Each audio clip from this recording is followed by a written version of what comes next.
ভয়ঙ্কর দিনে আছড়ে পড়বে ঘূর্ণিঝড় রেমাল। চলতি মাসের শেষের দিকে ঘূর্ণিঝড়ের আশঙ্কা রয়েছে বলে জানিয়েছে ভারতীয় আবহাওয়া দপ্তর।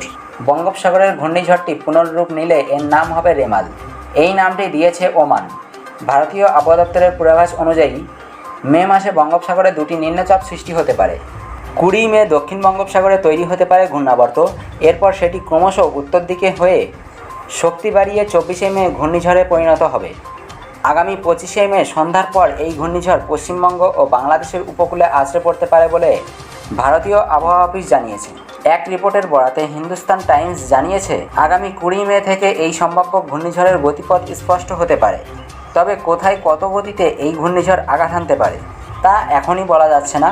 অনুমান করা হয়েছে পশ্চিমবঙ্গ বা বাংলাদেশের মধ্যে কোথাও একটি ঘূর্ণিঝড় হতে পারে। প্রতিবেদনে আরও বলা হয়েছে, এই ঘূর্ণিঝড়ের জেরে 24শে মে রাত থেকে বৃষ্টি শুরু হতে পারে উপকূলের এলাকায়।